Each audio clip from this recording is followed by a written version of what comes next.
बांकेलाल और यक्ष कुमार। बांकेलाल का जन्म रामपुर गांव के एक किसान के घर में भगवान शिव के आशीर्वाद से हुआ था। लेकिन बचपन में शिव ने उसकी एक शरारत से क्रोधित होकर उसे आजीवन शरारती बने रहने का श्राप दे दिया था।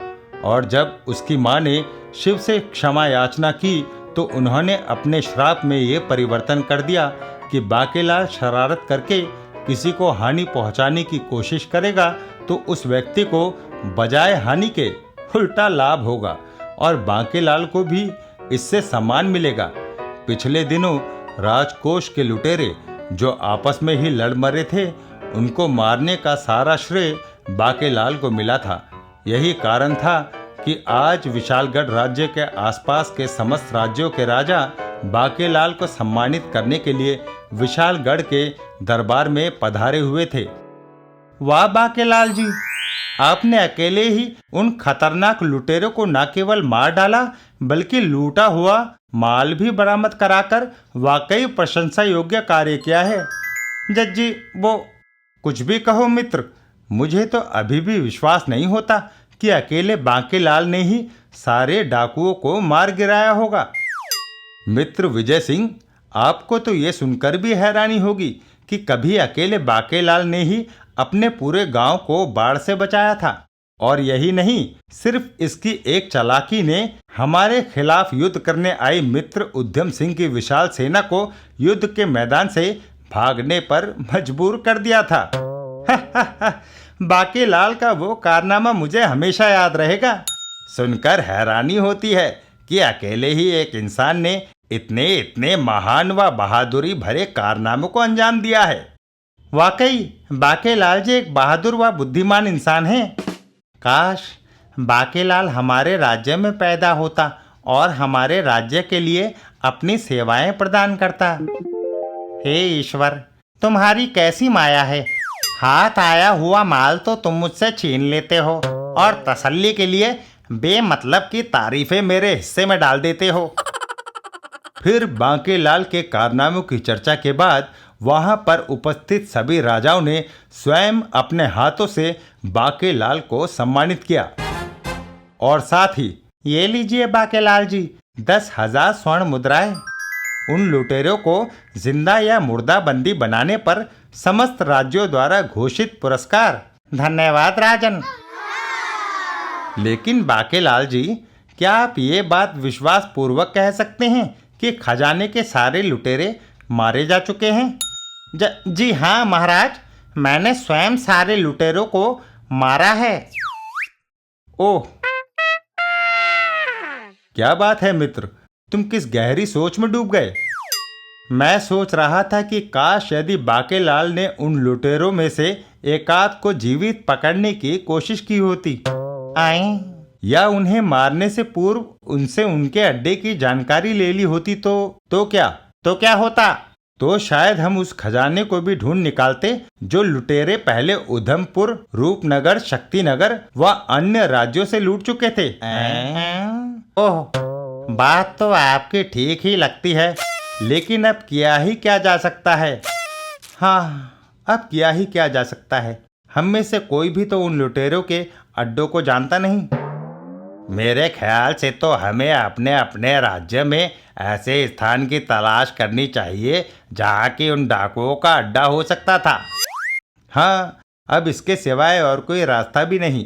इसी के साथ वह सभा समाप्त हो गई। फिर उस रात बांकेलाल की आंखों में नींद का नामो निशान ना था। वाह बांकेलाल, लगता है तेरी किस्मत अभी पूरी तरह सोई नहीं, क्योंकि अभी डाकुओं के अड्डे में एक विशाल खजाना सुरक्षित है और डाकुओं के उस अड्डे के बारे में सिर्फ तू जानता है। बेशक डाकू तुझे तेरी आंखों पर पट्टी बांध कर ले गए थे, लेकिन चूंकि एक बार तू उनके अड्डे को देख चुका है, अतः थोड़ी सी खोज करने पर तू उनके अड्डे तक पहुंच सकता है।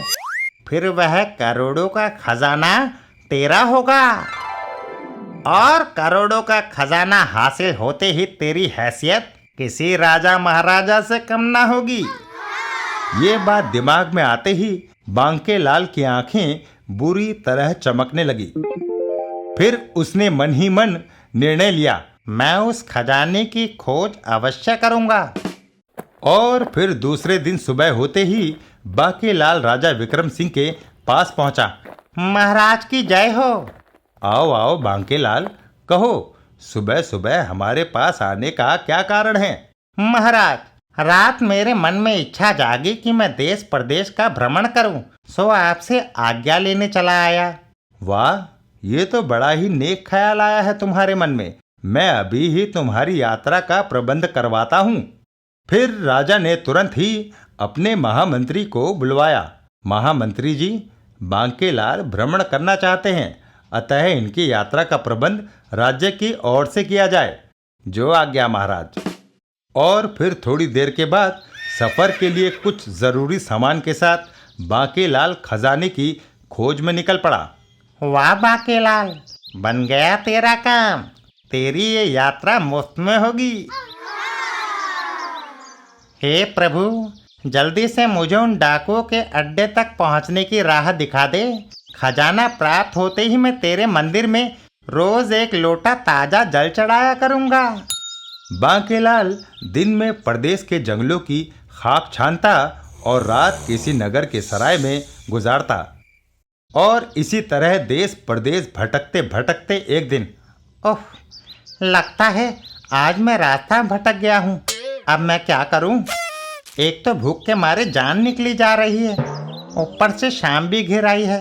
अगर जल्दी ही इस जंगल से बाहर न निकला तो आज अवश्य ही किसी जंगली जानवर का शिकार बन जाऊंगा।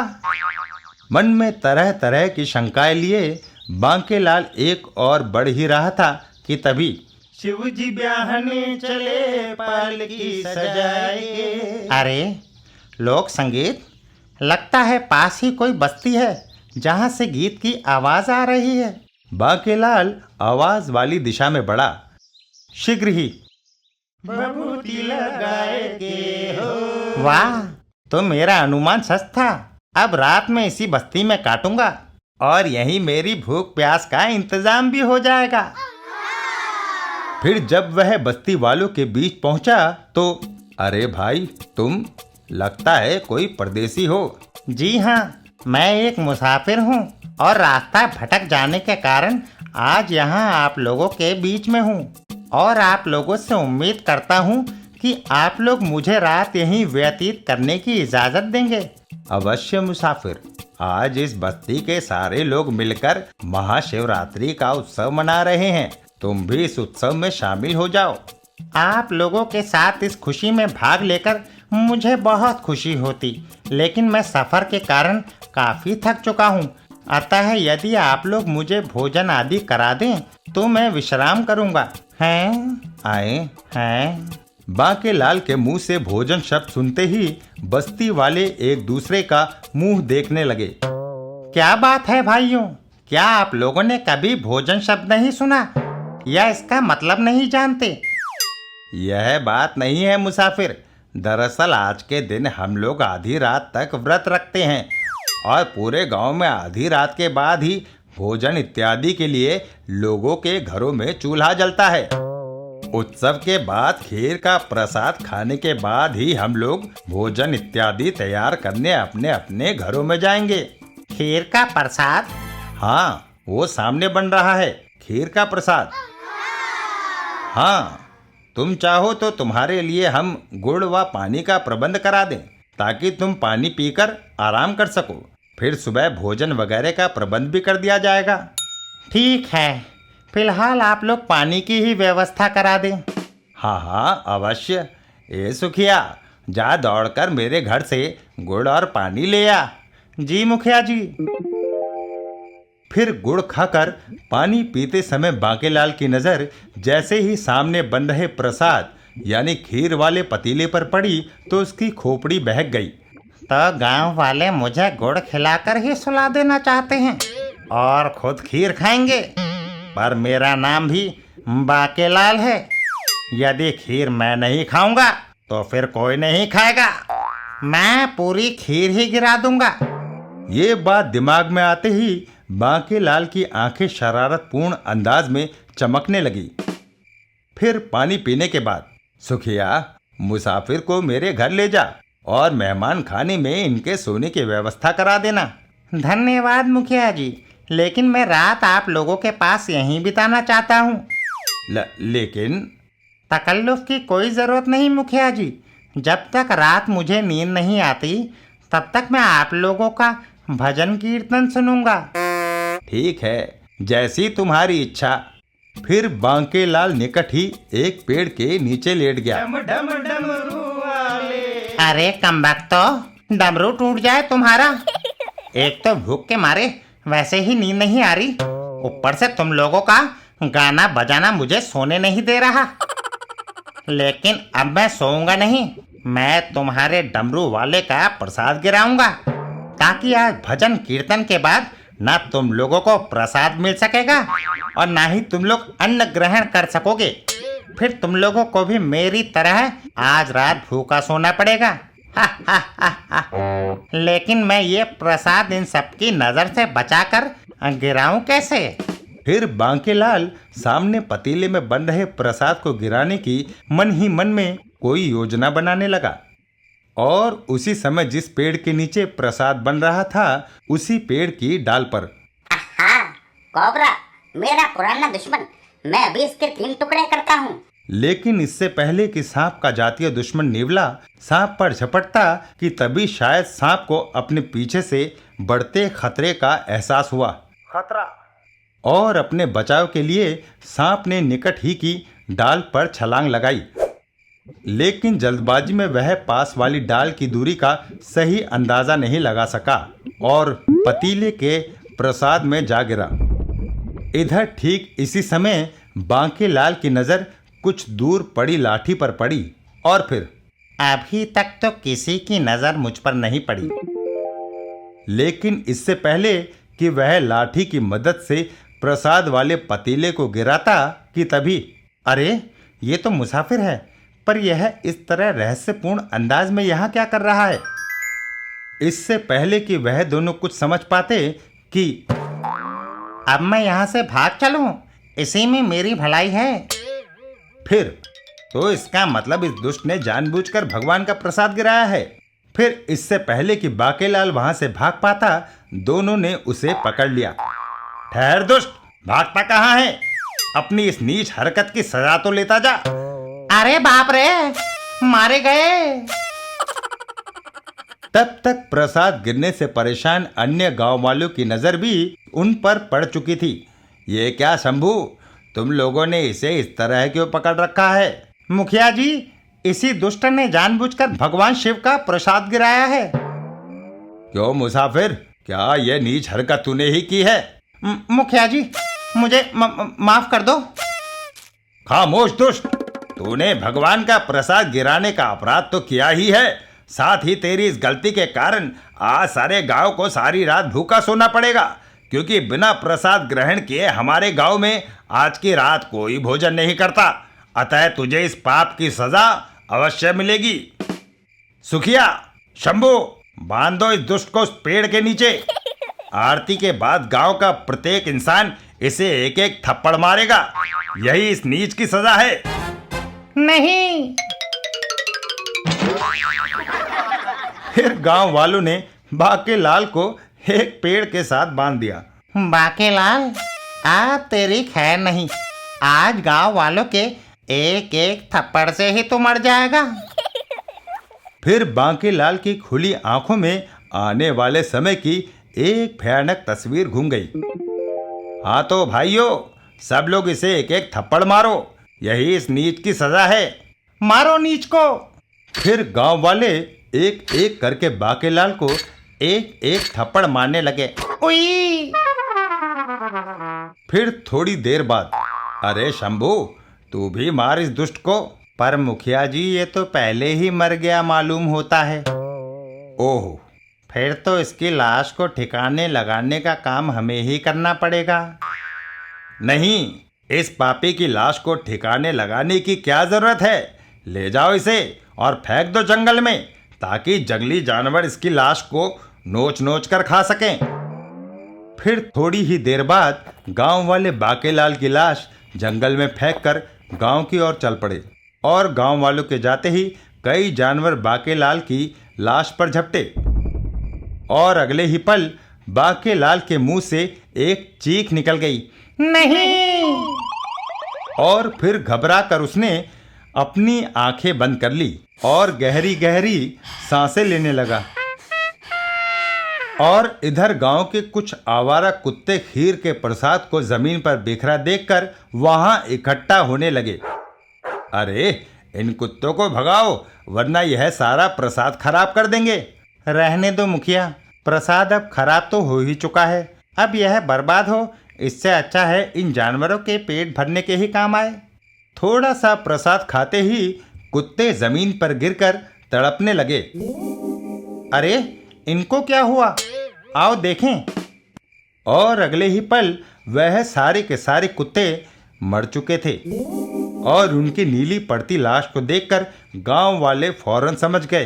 अरे ये क्या, प्रसाद खाते ही ये मर गए? हाँ, इनके नीले पड़ते शरीर यह साबित करते हैं कि यह प्रसाद जहरीला था।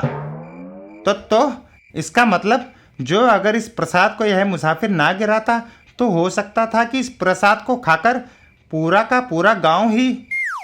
हाँ, उस प्रसाद को खाने के बाद शायद ही हम में से कोई जीवित बचता। तो हमें अपने जीवन बचाने वाले को धन्यवाद देना चाहिए। हाँ, हमें उसका धन्यवाद ही नहीं बल्कि उससे अपने व्यवहार की माफ़ी भी मांगनी चाहिए। गांव वालों की बातें सुनकर बांकेलाल की आंखें चमकने लगी। फिर हमें क्षमा कर दो मुसाफिर, आज जो अगर तुम ये प्रसाद ना गिराते तो शायद हम में से कोई भी जीवित ना बचता। तो तुम लोग क्या समझते थे कि मुझे किसी पागल कुत्ते ने काटा था जो मैं भगवान का प्रसाद यूं ही गिराता? वो तो मैंने पेड़ से एक सांप जैसी चीज को प्रसाद में गिरते देखा था, इसलिए मैंने। क्या? लेकिन ये बात तुमने हमें पहले क्यों नहीं बताई? हाय, आप लोगों ने मेरी बात सुननी ही कब चाहिए थी? जान बची तो लाखों पाए। हम वाकई अपने व्यवहार पर शर्मिंदा हैं और तुमने पूरे गांव की जान बचाई, इसके लिए हम तुम्हें धन्यवाद देते हैं। अरे मूर्खो, जो अगर मुझे सच ही पता होता तो मैं ये प्रसाद कभी नहीं गिराता, बल्कि जब तुम सब लोग ये प्रसाद खाकर मर खप गए होते तो मैं तुम्हारे सारे गांव की धन संपत्ति का मालिक होता। पर वाह री मेरी किस्मत जी, इसमें धन्यवाद की क्या बात है, ये तो मेरा मानवीय कर्तव्य था। वाह, क्या उच्च विचार है आपके। वाकई आप हम सब गांव वालों के लिए देवता बनकर आए हैं। फिर उस रात गांव वालों ने बांकेलाल की खूब खातिर करी। दूसरे दिन बांकेलाल गांव वालों से विदा लेकर एक बार फिर खजाने की खोज में चल पड़ा और उस दिन वह सारा दिन जंगल में खजाने की तलाश में भटकता रहा। ओफ, प्यास के मारे बुरा हाल है और यहाँ दूर दूर तक कोई कुआं या तालाब भी नजर नहीं आ रहा। हे प्रभु, कहीं खजाने के चक्कर में प्यासा ही ना मरना पड़े। तभी दूर उसे एक झोपड़ी दिखाई दी। ओह, लगता है किसी सन्यासी की झोपड़ी है। अब तो पानी ही नहीं, खाने और रात को सोने की भी व्यवस्था यही होगी। और हो सकता है कि झोपड़ी में रहने वाला कोई पहुंचा हुआ सन्यासी हो, तो शायद मुझे उस खजाने तक पहुंचने की कोई राह ही सुझा दे। शीघ्र ही ओम नमः शिवाय, फिर ओम नमः शिवाय। ओह, सन्यासी तो साधना में लीन है, मुझे इसका ध्यान भंग होने की प्रतीक्षा करनी चाहिए। लेकिन काफी देर प्रतीक्षा के बाद भी जब सन्यासी ने आंखें नहीं खोली तो बांकेलाल झुंझला उठा। सन्यासी का क्या पता नहीं कब इसकी साधना पूरी होगी। यहाँ तो मारे प्यास के दम निकला जा रहा है और इस झोपड़ी में पानी वगैरह का भी इंतजाम नहीं है। मैं अभी इसका ध्यान भंग करता हूँ। ओम नमः शिवाय। बांकेलाल अभी सन्यासी को आवाज लगाने ही जा रहा था कि तभी उसके दिमाग में बिजली की तरह एक विचार कौंधा। खबरदार बांके, अगर तूने इसकी साधना में व्यवधान डाला तो हो सकता है यह क्रोधित होकर तुझे श्राप दे दे, या तो इसके आंखें खोलते ही जलकर भस्म हो जाए। तो फिर मैं क्या करूं? क्या सन्यासी का ध्यान टूटने तक मैं प्रतीक्षा करूं?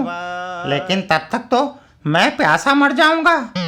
फिर सोचते सोचते अचानक उसके दिमाग में एक शरारत ने जन्म लिया और उसकी आंखें चमकने लगी। वो मारा पापड़ वाले को। अगले ही पल उसने झोपड़ी की एक खूंटी पर टंगी डोरी उतारी और उसके छोर से सन्यासी की दाढ़ी बांध दी और दूसरे छोर को उसने अपने घोड़े से बांध दिया। फिर घोड़े को पेड़ से खोलकर बाकेलाल ने उसे जोर से एक डंडा मारा और फिर ओम नमः आई। वाह, अब आया मजा। लेकिन आश्चर्य, अगले ही पल झोपड़ी में सन्यासी की जगह एक सुंदर यक्ष कुमार खड़ा था। आए। हैरान होने की जरूरत नहीं है शरारती बांकेलाल। तुम्हारी शरारत के कारण आज वर्षों बाद मुझे श्राप से मुक्ति मिली है। अरे, ये तो मेरा नाम भी जानता है। कैसा श्राप? और तुम मेरा नाम कैसे जानते हो? यह एक बहुत लंबी कहानी है। मैं यक्षराज का पुत्र अपने बचपन में बहुत शरारती हुआ करता था। एक दिन, आहा, भोले बाबा, लगता है भंग की तरंग में सोए पड़े हैं। मैं अभी इनकी भंग उतारता हूँ। अगले ही पल मुझे एक शरारत सूझी और मैंने भोले बाबा की जटा को उनके पास ही सोए उनके नंदी की पूंछ से बांध दिया। फिर नंदी को एक जोर से चुटकी काटी तो ओफ! फिर दुष्ट! फिर भोले बाबा को समझते देर न लगी कि ये सारी शरारत मेरी है। अतः दुष्ट उद्दंड यक्ष कुमार, तेरे लक्षण पृथ्वीवासियों के समान है। तू स्वर्ग में रहने के काबिल नहीं। जाकर पृथ्वी का नरक भोग। तभी क्षमा भोलेनाथ, क्षमा, मेरे पुत्र को क्षमा कर दीजिए कृपा निधान। यह भी नादान और क्षमा किए जाने योग्य है। हाँ भोलेनाथ, हमारे बच्चे को आप हमसे दूर मत कीजिए, इसे क्षमा कर दीजिए। फिर मेरे माता पिता के बहुत गिड़गिड़ाने पर मेरा दिया श्राप मिथ्या तो नहीं जाएगा यक्षराज। हाँ, आज से कुछ वर्षों बाद मेरे ही वरदान से जन्मा इससे भी उद्दंड बांकेलाल नामक इंसान जब इसके साथ कोई इसी तरह की शरारत करेगा तब इसे श्राप से मुक्ति मिल जाएगी। बस उसके बाद मैंने अपने आप को पृथ्वी पर एक मानव के रूप में पाया और तभी से मैं तुम्हारे आने का इंतजार करने लगा कि कब तुम आकर मुझे श्राप से मुक्ति दिलाओगे। ओह, और हाँ बांकेलाल, तुमने मुझे श्राप से मुक्ति दिलाई है, इसलिए मैं तुमको अपनी यह अंगूठी देता हूँ। जब कभी तुम पर भारी मुसीबत आए तो इस अंगूठी को 3 बार रगड़ना। मैं तुरंत तुम्हारी सहायता के लिए पहुंच जाऊंगा। अच्छा, अब मैं चलता हूँ। विदा मेरे दोस्त। जाने से पहले मुझे पानी तो पिलाते जाओ मेरे भाई। क्षमा मित्र, इस समय मैं तुम्हारी ये सहायता भी नहीं कर सकता क्योंकि मैं तुरंत अपने वर्षों से बिछड़े माता पिता से मिलना चाहता हूँ। हाँ, इस झोपड़ी के पीछे एक झील है, तुम वहां जाकर अपनी प्यास बुझा सकते हो। इतना कहने के साथ ही यक्ष कुमार विलुप्त हो गया। कृत्यघन कहीं का। चलो, जाते जाते सोने की अंगूठी तो दे गया। बांकेलाल ने यक्ष कुमार की दी अंगूठी अपनी उंगली में पहन ली। फिर झील पर पहुंचकर बांकेलाल ने झील का पानी पिया और एक बार फिर खजाने की खोज में चल पड़ा। फिर कई दिनों की खोज के बाद अंत में आहा, आखिर मेरी खोज सफल हुई। उन सामने वाले खंडहरों में ही उन डाकुओं का अड्डा था और उन डाकुओं ने कई राज्यों का लूटा खजाना यहीं कहीं छुपाया होगा और अब वह सारा खजाना मेरा होगा। फिर बांकेलाल ने उन खंडहरों का कोना कोना छान मारा लेकिन उसे खजाना नहीं मिला। उफ, पता नहीं उन डाकुओं ने खजाना कहाँ छुपा रखा था। कहीं मेरी सारी मेहनत बेकार तो नहीं चली जाएगी। और झुंझलाते हुए बांकेलाल की नजर जैसे ही एक मूर्ति पर पड़ी तो ये क्या काली मैया मेरी असफलता पे मुझे जीभ दिखा रही है। मैं अभी इनकी जीभ को खींचकर उखाड़ दूंगा। फिर आगे बढ़कर बांकेलाल ने जैसे ही प्रतिमा की लटकती लाल लाल जीभ को पकड़कर खींचा, अर्र! अगले ही पल जहां बांकेलाल खड़ा था वहां का फर्श एकाएक ही गायब हो गया और आई! फिर तहखाने का दृश्य देखते ही बांकेलाल के मुंह से एक चीख निकली नहीं! और इधर अपने शिकार को तहखाने में देखकर एक साथ कई सांप बांकेलाल की ओर बढ़े। उफ, ऐसा नहीं हो सकता। मैं ऐसी बेबसी भरी मौत नहीं मर सकता। हे प्रभु, मेरी रक्षा करो। मारे भय के पीछे हटता बांकेलाल परेशानी के आलम में हाथ मलने लगा। हाथ मलते मलते अनजाने में ही यक्ष कुमार की दी हुई अंगूठी 3 बार रगड़ी गई और अगले ही पल लगता है किसी नई शरारत ने तुम्हें इस मुसीबत में फंसा दिया है बांकेलाल। मुझे बचा लो यक्ष कुमार, वरना ये। घबराओ मत बांकेलाल, तुम्हें कुछ नहीं होगा। कहने के साथ ही यक्ष कुमार ने अपना मुख खोल दिया। अगले ही पल यक्ष कुमार के मुंह से सैकड़ों नेवले निकले आई! और देखते ही देखते नेवलों ने सांपों के कई कई टुकड़े कर डाले। फिर यक्ष कुमार ने अपना हाथ हवा में लहराया तो उसके हाथ में एक तलवार आ गई। बचो यक्ष कुमार! और अगले ही पल फिर सांपों और अजगरों के मरते ही बांकेलाल ठहाका लगाता हुआ सामने पड़ी विशाल धन संपदा की ओर बढ़ा। हा हा हा हा! अब इस खजाने का मालिक मैं हूँ। हा हा हा हा! हा हा हा हा! अच्छा बांकेलाल, अब मैं चलता हूँ। हाँ, पर यक्ष कुमार, तुम मुझे और इस खजाने को ऊपर तक तो पहुँचा दो। ठीक है, तुम मेरे कंधे पर बैठ जाओ। लेकिन ये खजाना?